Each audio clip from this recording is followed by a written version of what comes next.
Por favor, atiendan. Primero, buenas tardes. Les voy a pedir un favor que no debería, porque ya la lógica nos los dice.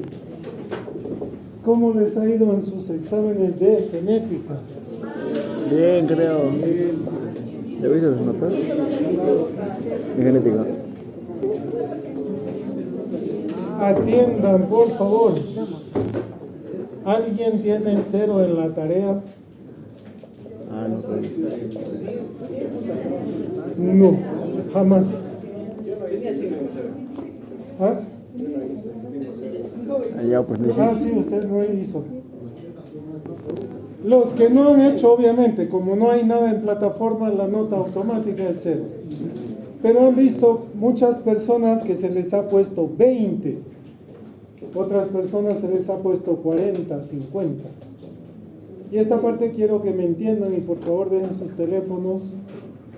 Y es que nosotros estamos en una etapa de profesionalización. Depende de ustedes cuánto quieran profesionalizarse, es decir, cuánto de eficiencia quieran tener en futuro. Yo les voy a exigir. Les he dicho desde un principio, soy un poquito exigente con el uso del lenguaje. No acepto desde ningún punto de vista que me pongan cualquier cosa de Wikipedia. De hecho, creo que había 3 personas que hicieron un copy-paste. Algunas personas me pusieron carátulas, no las necesito.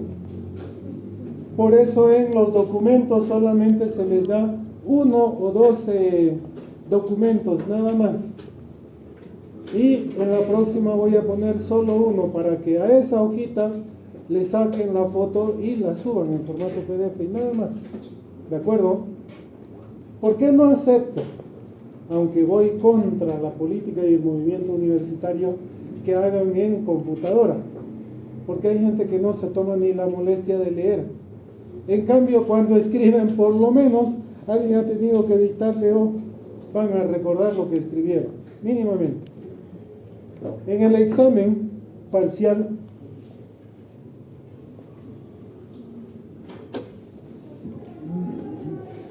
buenas, venga, se va a parar aquí conmigo. Es que no la van a dejar pasar allá, no sé por dónde pueda pasar. No, sí.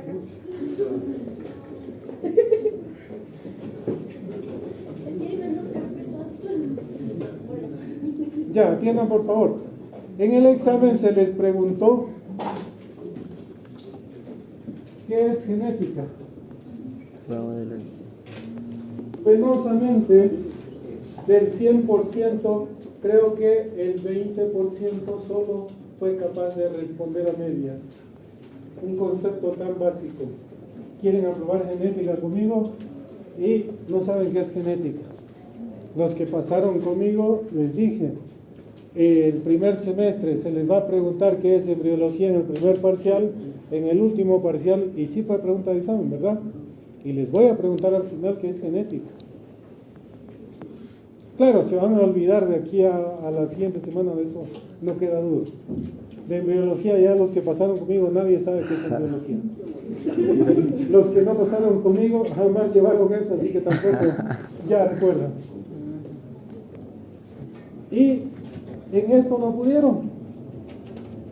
La ciencia que estudia la transmisión de los genes o la transmisión de características, generación tras generación, o de una generación a la otra, o la ciencia que estudia la transmisión de unidades heredables llamadas genes de una generación a la otra. O por último, ciencia de la herencia, y ya, también les hacía valer. Pero no se acordaron de eso. Todavía hay personas que no diferencian entre genotipo y fenotipo. Y también estamos teniendo ahí algunos conflictos. En cuanto a los ejercicios, igual, los ejercicios que eran 2 eran de razonamiento lógico. y tampoco han podido mucho. Entonces es necesario que tengamos en cuenta esto, porque ahora que vamos a presentar el tema, van a ver,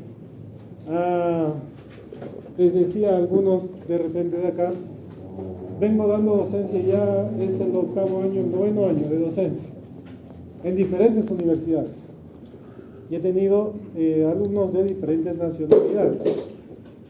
En una de las universidades, 95% de los estudiantes eran brasileños. Y era gente mayor, gente mucho mayor que ustedes. Y algunos ya profesionales.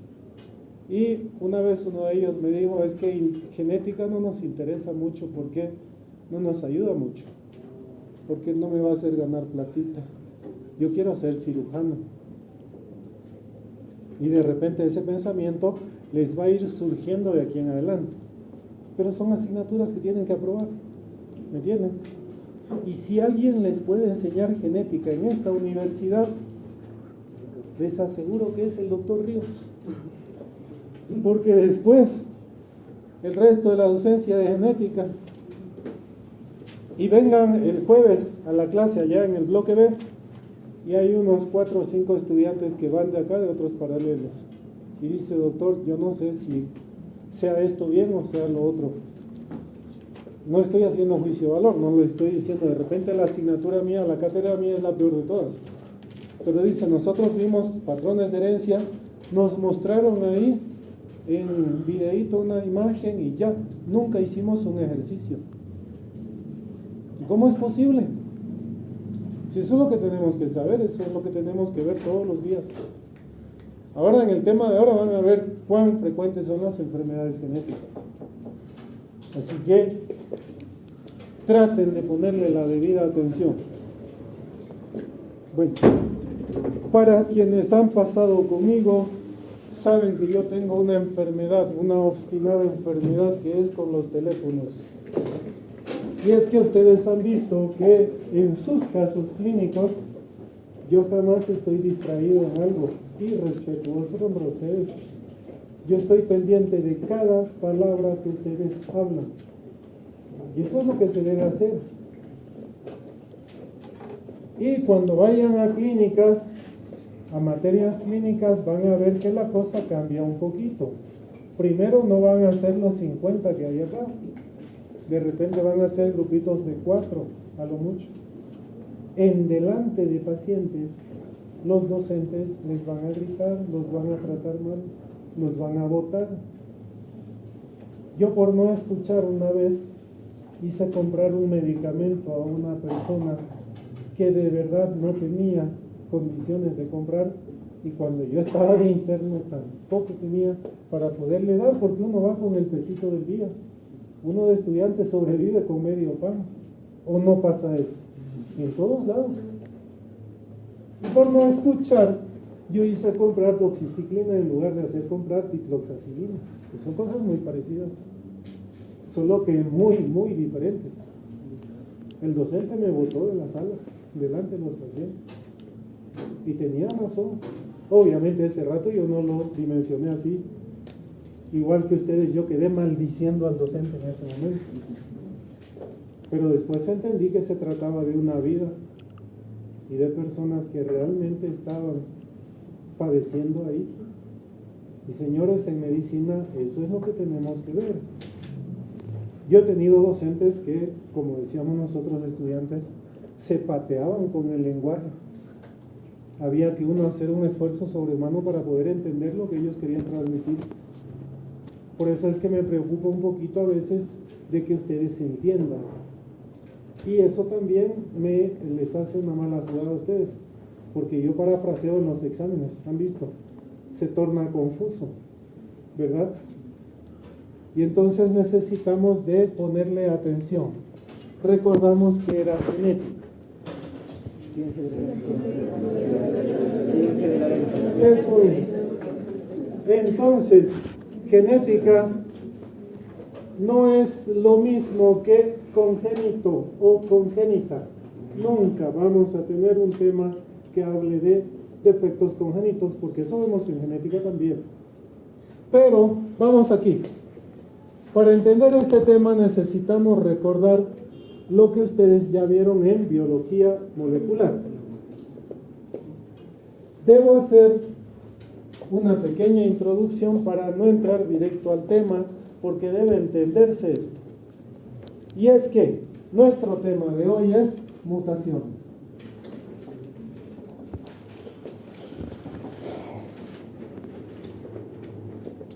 Les voy a poner una presentación en la plataforma porque así lo exige la universidad.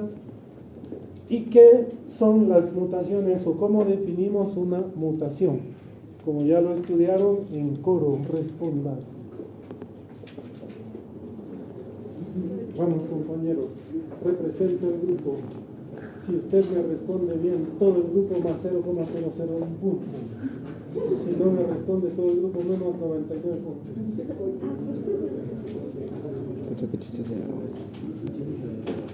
¿Qué es mutación?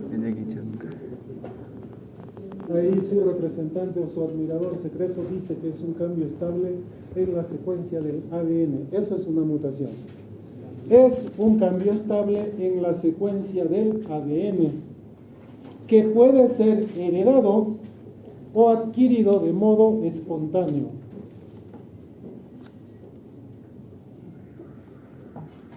Y en consecuencia determinará el funcionamiento anómalo de cualquier organismo viviente.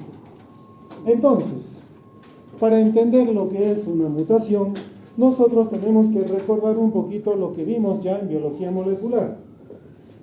Ustedes que aprobaron biología molecular con 85% o más,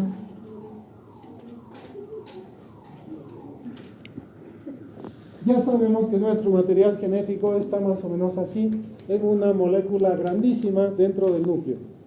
El 98-99% de nuestro material genético. Pero entonces, este material genético está en constante polimerización y despolimerización. ¿Qué es polimerización? Es la adición de unidades monoméricas a esa gran molécula del ADN. El problema es que para polimerizar necesita materia prima. ¿Y de dónde sale esa materia prima? ¿Por qué? Nosotros hablamos de un término en biología molecular, replicación del ADN. Listo. ¿De dónde sale esa materia prima para replicar? Porque cuando hablamos de replicar, tiene que haber un proceso activo y acelerado de polimerización. Y entonces necesitamos ahí nucleótidos. ¿Y de dónde salen? Porque dicho sea de paso, en esta etapa de estudiante, que estamos sobreviviendo con un medio pancito y con un juguito, ahí no hay ADN. ¿Y de dónde lo sacamos? Ya, algo de proteínas, pero la proteína que usted consume no es humana. O es animal o es vegetal. Obviamente, dentro de todos los aminoácidos, claro que sí, hay aminoácidos que van a ir incorporándose aquí. Pero, por eso les decía, recordemos biología molecular. Hay un proceso que se llama replicación del ADN. Hay otro proceso que se llama transcripción del ADN. No les voy a preguntar cómo se define transcripción porque ya se olvidaron. Espero que cuando salgan médicos tampoco les voy a pedir una receta porque no van a saber para qué sirve el paracetamol. Se les va a olvidar. O sí, recuerdan cómo se define transcripción. Sin...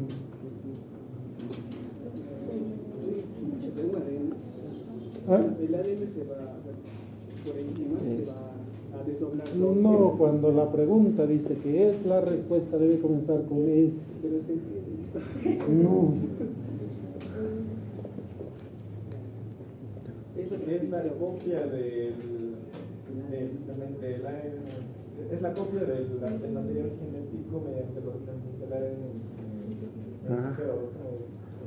Ay.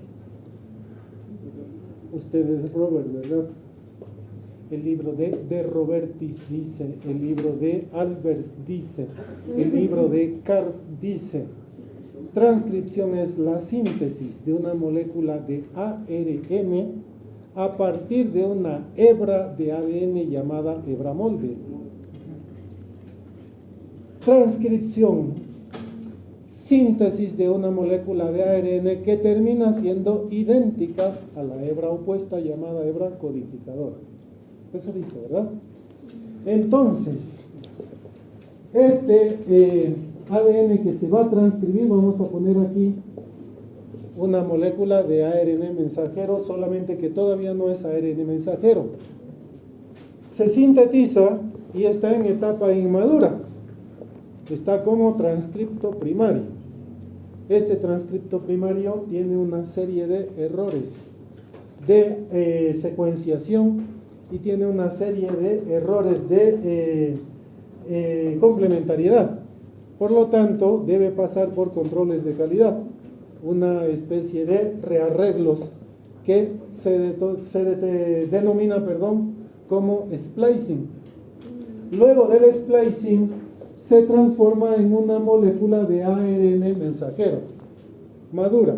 Esa molécula de ARN ahora es exportada hacia el citosol y en el citosol debe ser captada por un complejo proteínico que más o menos tiene este aspecto. Se llama ribosomas. Las subunidades menores captan a este ARN mensajero, activan a un grupo grande de ribosomas, porque están en grupos, son unos montoneros, se conocen como polisomas. De tal modo que comienzan a cambiar la secuencia de tripletes de nucleótidos, ahora los convierten en aminoácidos. De tal modo que cuando sale acá, ya no es una secuencia de nucleótidos, sino una secuencia de aminoácidos. Y eso es una proteína. ¿Se entiende? Ahora bien, ya nosotros sabemos que esta proteína tiene una marca en el extremo o en uno de los extremos. Esta marca le dice para qué organelo ha sido destinada o en qué lugar de la célula debe cumplir su acción biológica. ¿Recuerdan cómo se llamaba esa marca? ¿Cómo? No, señor.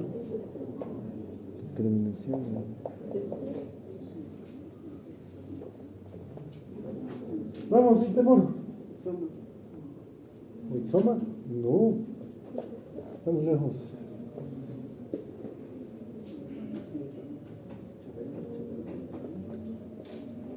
Les cuento un secreto.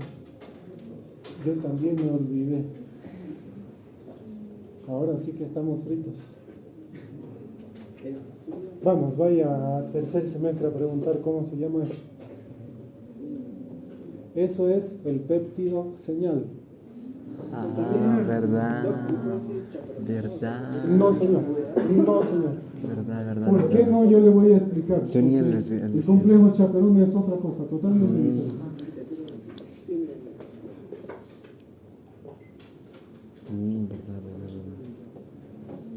Vamos a suponer de que esta proteína ha sido sintetizada para cumplir acción biológica dentro de la mitocondria.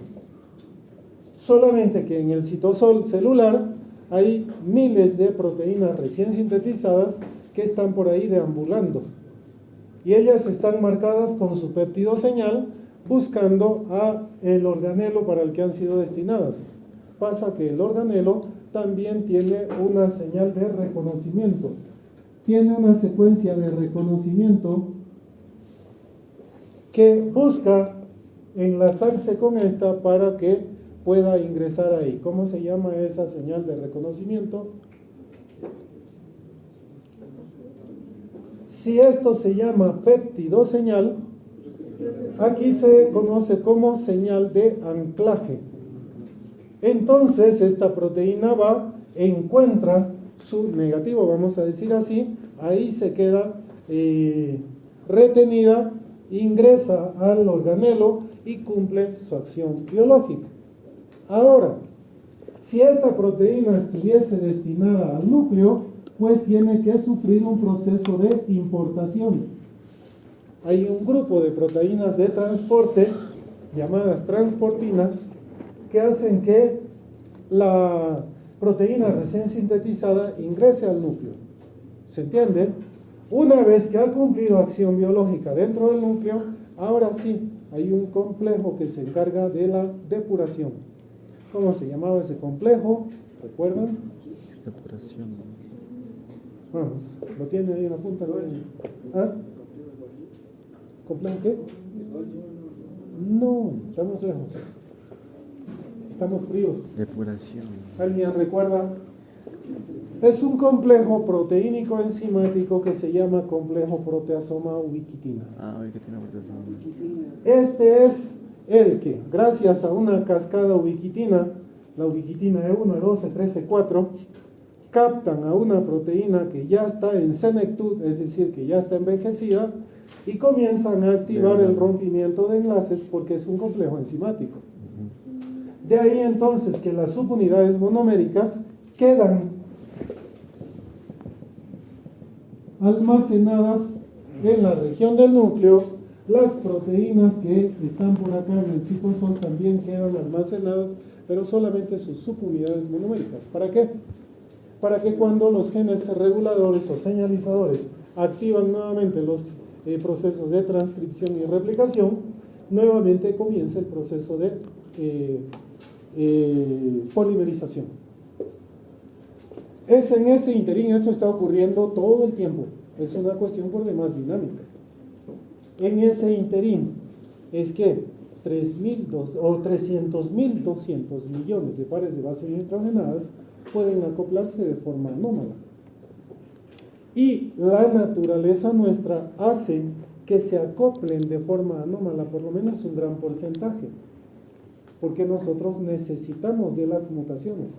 Dicho sea de paso, las mutaciones nos garantizan la variabilidad biológica, nos garantizan la adaptabilidad o resiliencia al entorno cambiante cada día, y entonces gracias a eso es que estamos vivos. Si nosotros volvemos a nuestros ancestros, de repente nuestros tatarabuelos, el ambiente no es como ahora, o no era como ahora.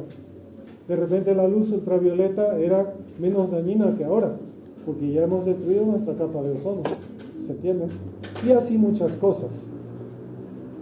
En esa lucha constante es que estamos. Veamos si podemos proyectar, por favor, Robert, ayúdeme, encienda la proyectora.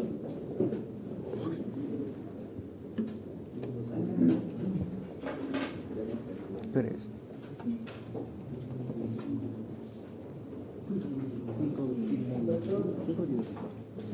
Antes de todo eso, una mutación entonces sería un cambio estable, como tal, y puede pasar en cualquiera de esos procesos de Claro, replicación. por supuesto que sí, nosotros tenemos mecanismos de regulación a nivel transcripcional, a nivel traduccional, a nivel de replicación, a nivel de síntesis proteica. En los diferentes niveles tenemos mecanismos de regulación, de rearreglos de las mutaciones que están ocurriendo todos los días de nuestra vida, en diferentes niveles, ya sea para la formación de una molécula de ARN mensajero, para la formación de un complejo polipeptídico o de una proteína, ¿me entienden? Y si vemos en este momento, la mayoría de las enfermedades genéticas son producidas por proteínas anómalas, producto de la mutación génica. Una anemia de células falciformes, una progeria, una neurofibromatosis tipo 1, una condroplasia, una anemia de Fanconi. Entonces, todas ellas son producto de mutaciones que producen proteínas anómalas.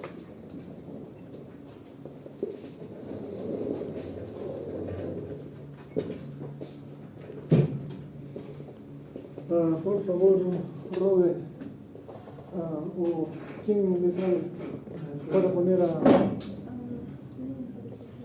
para proyectar. Tienes que conectar a una laptop. No, de ahí directo. Entonces, Blanquito, ¿qué soy yo? Pues? La flechita de atrás. No, la de atrás. La que está allá atrás. La del centro de atrás.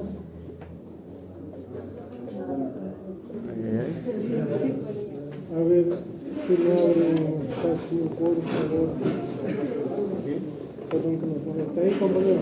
Ahí está. No, no va por ese lado. Ahí sí, ahora sí. Vuelve, venga aquí con la flechita atrás.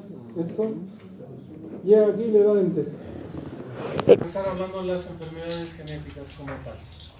Hoy en día son uno de los problemas más grandes de salud pública, porque desde el advenimiento del descubrimiento de los antibióticos, las enfermedades infecciosas son controlables medianamente, pero las genéticas todavía no. Y una enfermedad genética, ya les había dicho, todavía y mucho menos en Bolivia, no son curables. Son tratables medianamente, el tratamiento es paliativo, pero no son curables. Así que, si no tienen un efecto letal, tienden a la cronicidad, tienen un alto grado de afectación multisistémica, esa es característica de las enfermedades genéticas.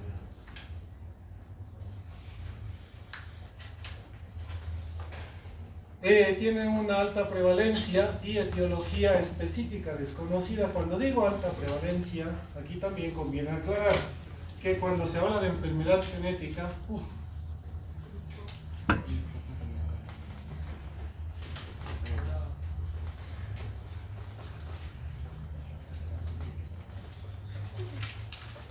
eso es porque están durmiendo. Cuando duermen pasa eso. Sí, ya está comprobado eso.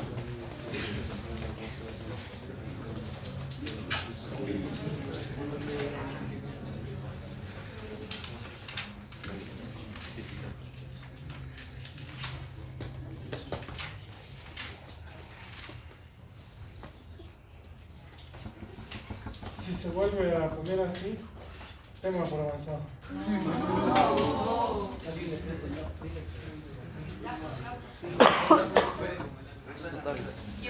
Tiene HDMI, pues. No tiene HDMI. La televisión no es HDMI. No, o sea, no está bien.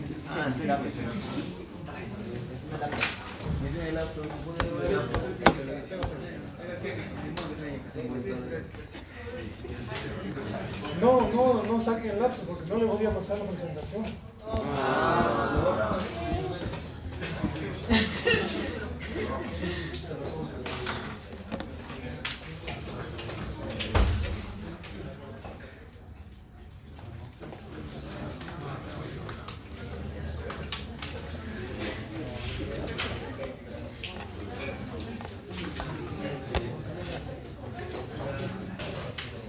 Ya, sigamos.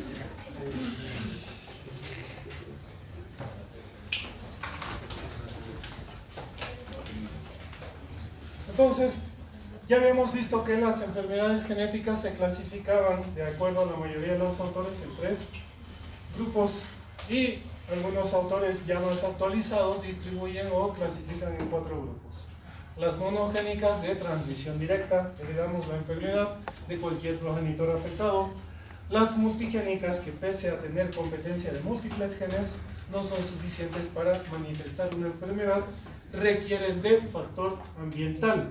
Y aquí hago una aclaración, porque en alguna exposición dijeron es que el factor ambiental, el frío, el calor, no se refiere a eso, sino se refiere a factores predisponentes o de riesgo. Puede ser un estado carencial de cualquier organismo, puede ser un estado metabólico que predisponga a la aparición de una enfermedad para la que ya se tenía algunas mutaciones genéticas. Las enfermedades cromosómicas, que ya las vimos, y las enfermedades mitocondriales. Pero entonces, ¿qué tan frecuente es una enfermedad genética? Cuando hablamos de enfermedad genética, automáticamente asociamos con una enfermedad rara. si consideramos desde el punto de vista individual, son poco frecuentes, que es lo más correcto decir. Pero de modo colectivo, hasta hace unos 6 años atrás, se hablaba en el catálogo de McKissick de al menos unas 16.000 a 18.000 enfermedades genéticas.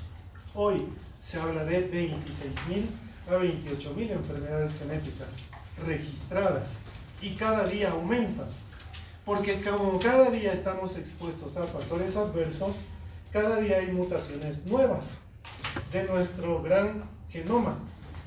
Y entonces cada día pueden haber mutaciones nuevas que produzcan enfermedades nuevas. Se estima, fíjense ustedes, de acuerdo a las proyecciones de la Organización Mundial de la Salud, que al menos el 6 al 8% de la población mundial es afecta de una enfermedad genética. Entonces ya no son raras. Estamos hablando de 6 a 8% de la población. ¿Y qué es lo que pasa? Que esto que les explicaba hace ratito está ocurriendo cada milésima de segundo de nuestra vida. Pero ¿qué pasa? Que a medida que vamos envejeciendo, vamos perdiendo la capacidad de rearreglos y de reparación de las mutaciones nuevas. Y entonces es por esto que personas que son completamente saludables, como todos nosotros, cuando llegamos a una mayoría de edad o a una senectud, de repente debutamos con cáncer de alguna cosa, cáncer de otra, cáncer de otra. ¿Se entiende? Y esos son por alteraciones en nuestro material genético. ¿Y cómo es que aparecieron si antes no teníamos nada de eso? Y es justamente por eso, porque nuestro organismo va perdiendo esa capacidad de rearreglo, de reparación de nuestro material genético, por diferentes razones. Entonces ya habíamos definido qué es una mutación. Es un cambio aleatorio, estable en la secuencia del ADN, que ocurre de modo natural, heredado o adquirido, de modo natural o inducido, que tiene un efecto que puede ser benéfico o en contraposición nocivo, o que puede no tener ningún efecto, ser silente o neutro, que puede, que se traduce en una fuente de variabilidad genética y de evolución. Y les decía, las mutaciones, a Dios gracias, la mayoría tienen efecto benéfico y son necesarias. Eso es lo que garantiza nuestra diversidad biológica. Si no, en este momento todos fuesen pelones y chunchosos. Doctor, ¿hasta qué nivel sería el beneficio de la mutación? Hay un porcentaje, diga. ¿Yo puedo responder eso? Sí.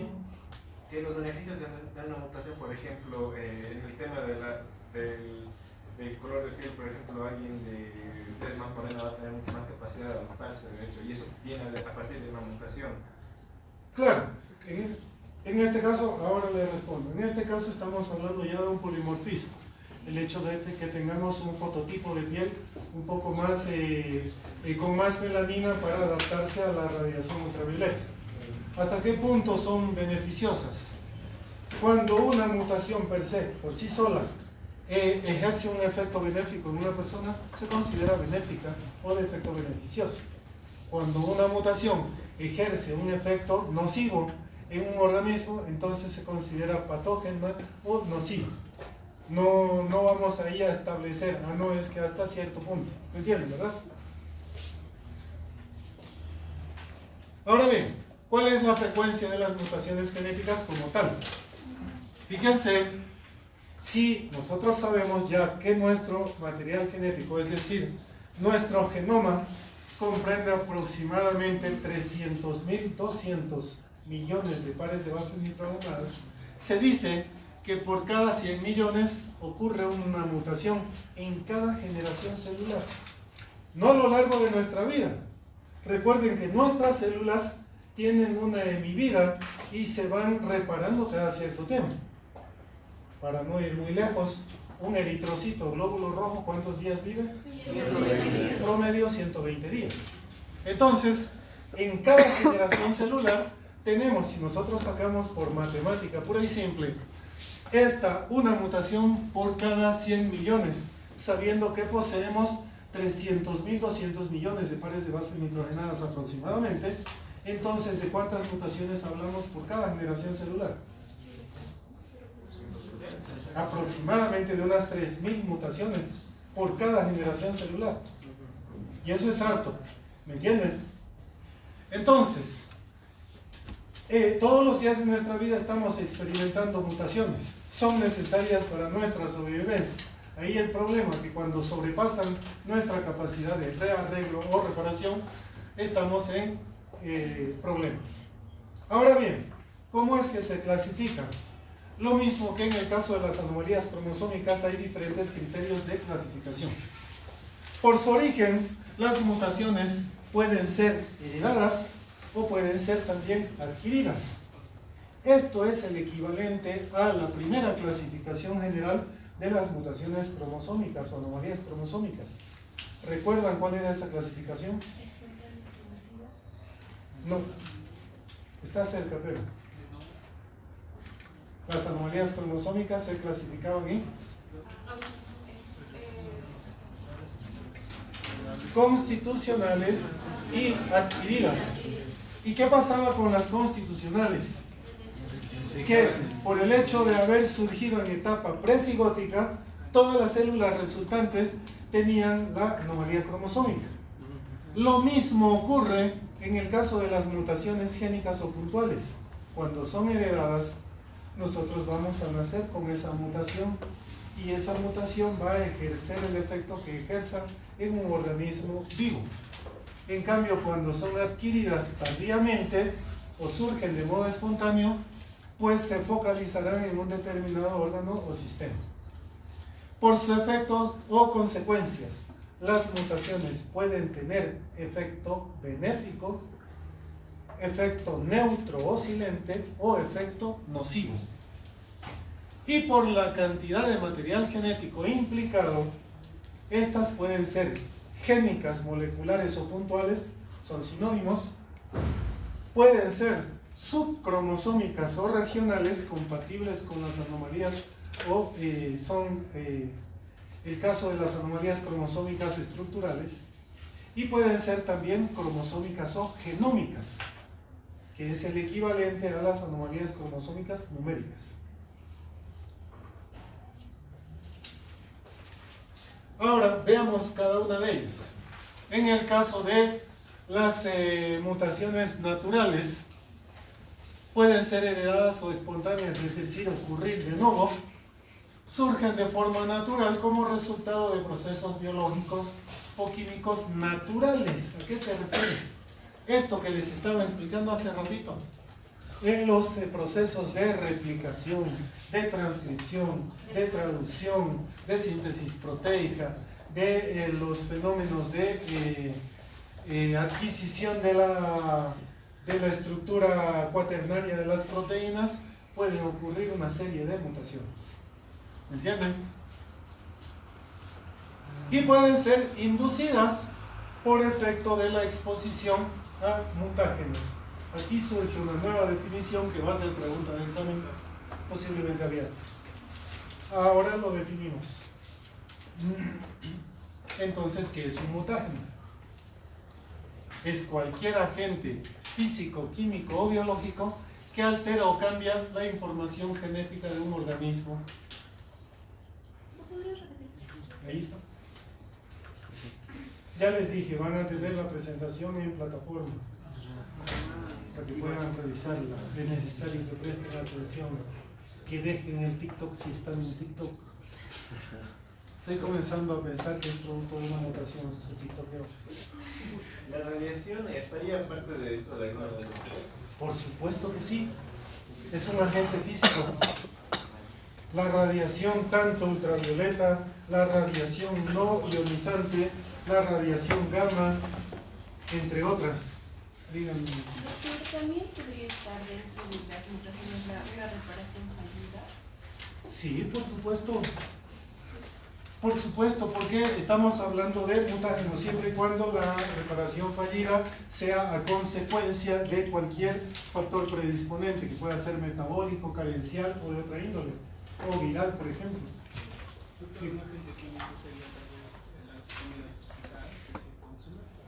Sí, actualmente sí, porque si nosotros vemos todo lo que es alimento procesado lleva conservantes. Y los conservantes no necesariamente son digeribles para nuestro organismo y son benéficos. A la larga, nosotros tendemos a hacer acúmulo de estas sustancias en nuestro organismo. No todas se depuran con naturalidad. En los 6 o 7 años que ustedes van a estar formándose como médicos, ¿cuántas veces dependemos de golosinas y de cositas que tienen ahí un colorante que no sabemos qué es? Y eso predispone. Listo, entonces, eso es un mutágeno. Ahora bien, vimos que cómo clasificábamos las mutaciones. Ya habíamos visto esta en una diapositiva anterior en neutras oscilantes por su efecto. Ya ahora estas por su efecto. Unas pueden ser neutras oscilantes, otras pueden tener un efecto morfológico. ¿Qué significa efecto morfológico? Aquellas que cambian o alteran la estructura orgánica, la morfología de un organismo. Pueden ser condicionales, es decir, algunas que se magnifican o expresan en determinados factores ambientales y otras que se ocultan o se silencian en determinados factores ambientales. Esto también tienen que tenerlo en cuenta, es diferente. Las mutaciones con efecto nocivo. Algunas son letales, es decir, un efecto nocivo letal, y otras tienen un efecto nocivo deleterio. ¿Cuál es la diferencia? Enseguida lo vemos. Las bioquímicas son nutritivas, las de pérdida de función y las de ganancia de función. Vamos a ir desglosando cada una de ellas. ¿Qué es una mutación neutra y una mutación patógena o nociva? Mutación neutra es aquella que no altera la funcionalidad de un organismo.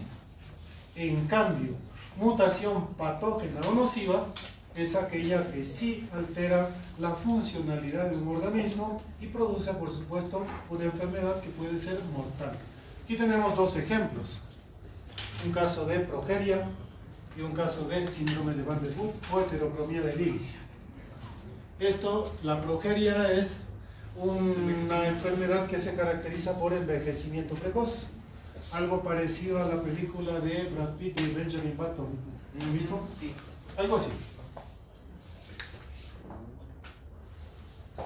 Se dice, aquí viene la aclaración, que una mutación nociva es deleteria, aquella que provoca una enfermedad o patología y que puede ser mortal, pero que la mortalidad no es tan temprana, permitiendo la reproductividad de un ser o de un individuo que tiene esa mutación. Es decir, permite procrear descendencia. En cambio, compañero, ¿su nombre es? Israel, un poquito, abre la ventana, por favor. Solo un poquito. Si bien va a aclarar, ya. Está bien ahí, ya permite aireación. Es que si no, nos vamos a dormir todos.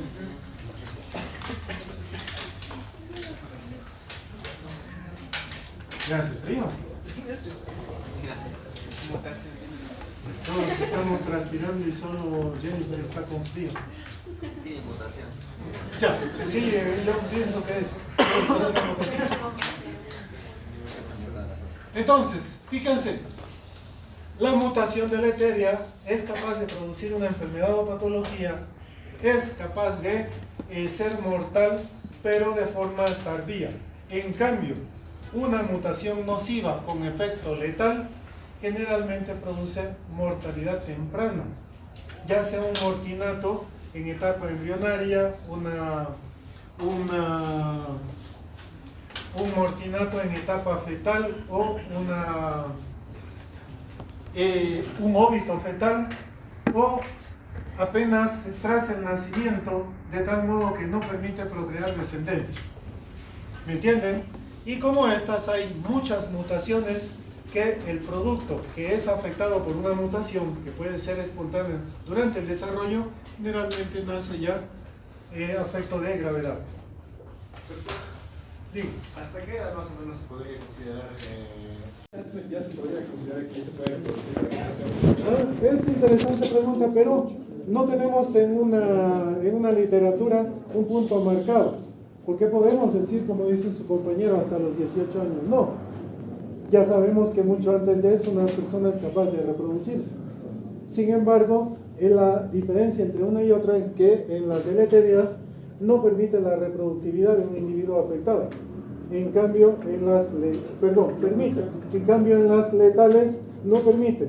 La mortalidad es tan temprana que no se llega hasta la madurez orgánica como para procrear descendencia. ¿Me entienden? ¿Qué es una mutación morfológica? Ya habíamos visto también, aquella que altera la estructura, forma de un organismo afectado. Aquí tenemos los ejemplos nuevamente. En el caso de la neurofibromatosis tipo 1 y en el caso del síndrome de Van der Boom o heterocromía del iris. ¿Qué es una mutación condicional? Es aquella que expresa un fenotipo mutante en condiciones restrictivas y un fenotipo normal en condiciones permisivas. Es decir, depende del entorno para que esta mutación pueda expresar un fenotipo o no pueda expresarlo. Ahí tenemos la condición restrictiva, es aquella en la que el fenotipo se altera o pierde viabilidad. Por ejemplo, en lugares muy fríos, no los tenemos en Bolivia, de repente en los lugares siberianos o en el Polo Norte, hayan temperaturas que siempre están muy por debajo del cero, y entonces sean condiciones que evitan que un cierto fenotipo se exprese. Y una condición permisiva es aquella en la que el producto del gen mutado es funcional. Es decir, puede magnificar su funcionalidad en lugar de reprimirla. ¿Qué es una mutación bioquímica o nutritiva? Es aquella que altera las funciones bioquímicas, como la producción o actividad de las enzimas. Ahí tenemos a uno de los emblemas de este tipo de mutaciones, la fenilcetonuria.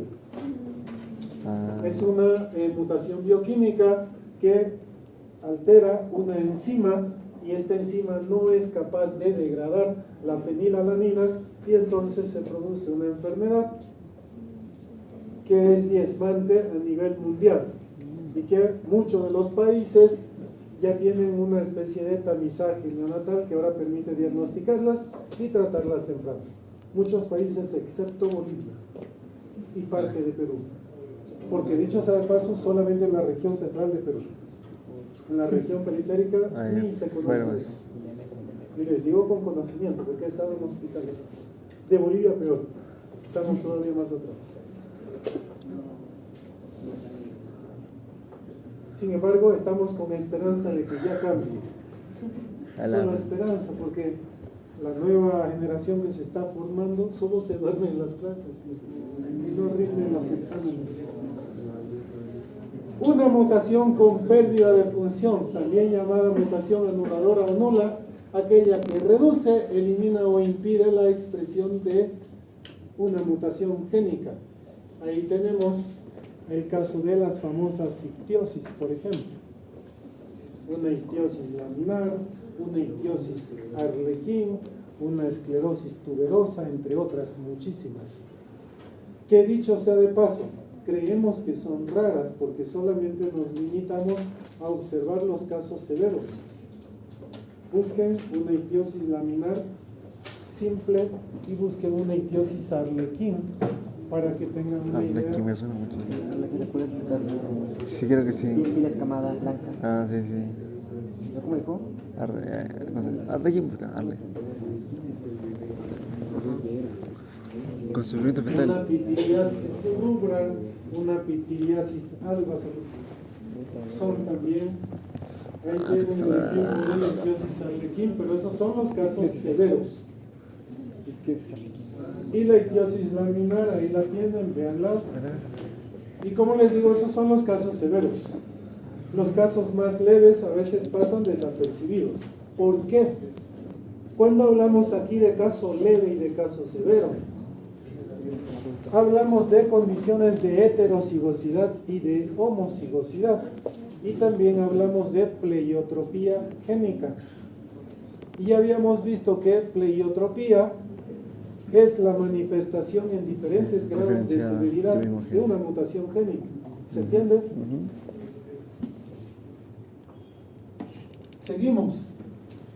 Una mutación con ganancia de función es aquella que aumenta la actividad de un gen, le da una nueva función o lo expresa de forma anormal.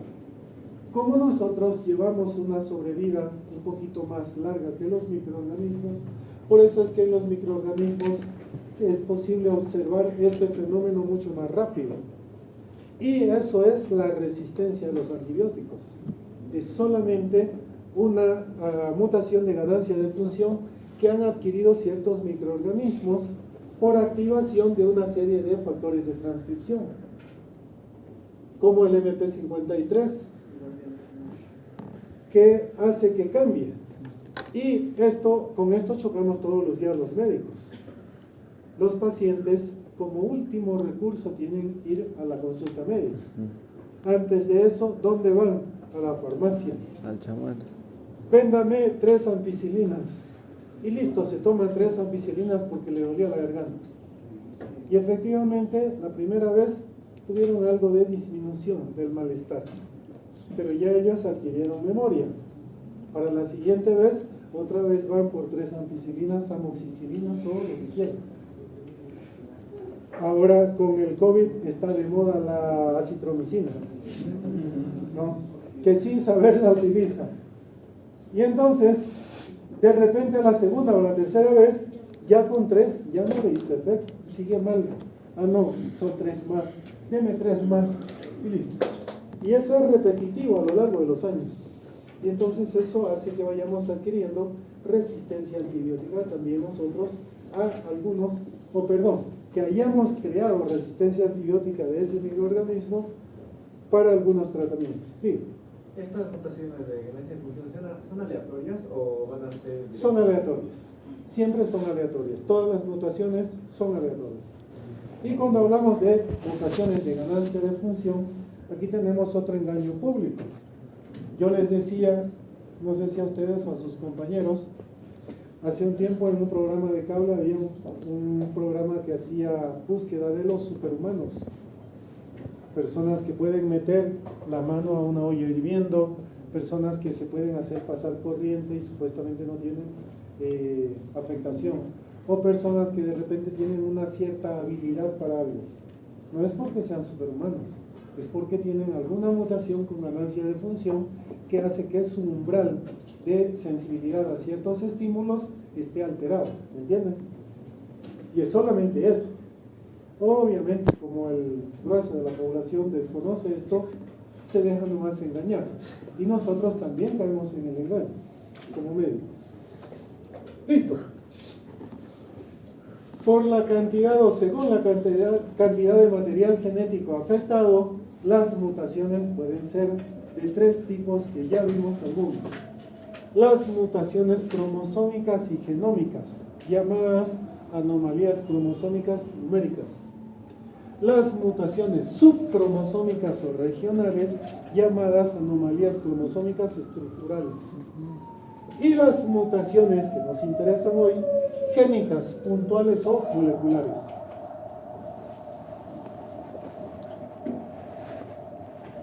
¿Qué es una mutación cromosómica?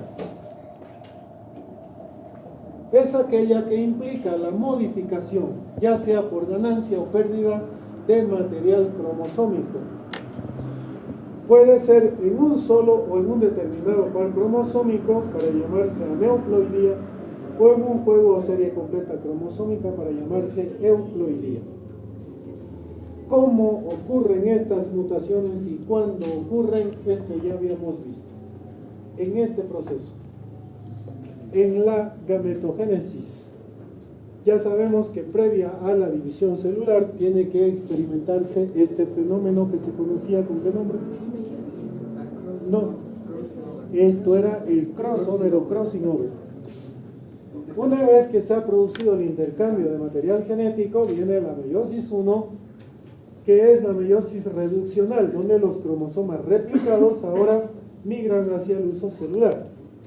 Y luego de esto viene la meiosis 2, que es la división ecuacional, en el que ahora las cromátidas hermanas tienden a disyuncionarse o separarse. Y obtenemos esto. Esto está ocurriendo todos los días de nuestra vida. Y claro, como esto está ocurriendo en nuestras células germinales, para producir gametos, en el caso de los varones, ya vimos que la espermatogénesis ocurre todos los días de la vida y es un proceso continuo. En cambio, en el caso de la ovogénesis, este va haciendo pausas, es un proceso discontinuo. Y un ovocito que está en fase de folículo inmaduro llega a folículo maduro y puede estar en espera en cada ciclo menstrual, desde que comenzó la menarca hasta que llegó la menopausia. De repente 30 años en espera. De repente al final de los ciclos menstruales le tocó disyuncionarse. Ya perdió todos los factores de señalización y no se disyunciona, no se separa. Y por eso es que la edad materna avanzada es el principal factor de riesgo para síndrome Down, solo por el mecanismo de trisomía libre, que eso es lo que todos han fallado. ¿Por qué? En la tarea que se les dio, se les decía, describan los fenómenos moleculares y los principales factores de riesgo, y absolutamente todos me pusieron el principal factor de riesgo, la edad materna avanzada. Pero eso no es para todo.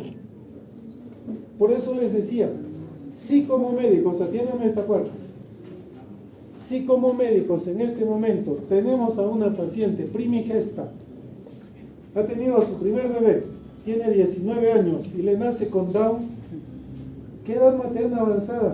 Es justamente ahí donde debo suponer una translocación y hacer la pesquisa en la familia, ¿me entienden? O es justamente ahí donde debo suponer un mosaicismo y no una trisomía libre. Entonces estaremos haciendo ciencia. Pero si como el 99,9% de los médicos decimos, si no me da trisomía ya, y listo. ¿Qué pasó? ¿Nos estafaron en la universidad? ¿O no pasaron genética con Ríos? ¿O estaban en TikTok mientras Ríos daba la clase de genética? Entonces, ahí es que ocurren las mutaciones cromosómicas o genómicas. Las subcromosómicas ocurren en ese proceso que se les mostró hace rato, en el famoso crossover o crossing over, cuando hay intercambio de material genético. De tal modo que este puede terminar anómalo y terminando en una distribución también alterada del material genético en todos los cromosomas. Entonces, no se olviden de esto. Cuando hablamos de este tipo de mutaciones, ya les decía, es cierto que el mayor porcentaje de los casos de síndrome Down son producto de una trisomía por una no disyunción meiótica, que pueda darse bien en la meiosis 1 o en la meiosis 2, predominantemente materna, aunque también puede ser paterna. Pero un porcentaje de casos ocurre por una translocación y otro porcentaje por mosaicismo, es decir, una anomalía cromosómica post-cigótica. ¿Listo? Hasta ahí estamos claros. Sí. Allá han aprendido algo de genética. Eso está bueno. Y en el siguiente semestre van a aprender mejor todavía. ¿Cómo van a reprobar? Ahora sí entramos a la parte un poquito más compleja. ¿Qué? ¿Estamos a tiempo todavía? Sí. Sí, falta media hora, ¿no? Ajá. Saquen una hoja, van a dar el examen. No, ya es hora, ¿no? Ya. Vamos con las mutaciones genómicas o puntuales. De repente en esta presentación no está el cuadrito que les voy a poner en la presentación de plataforma. Estudien ese cuadrito.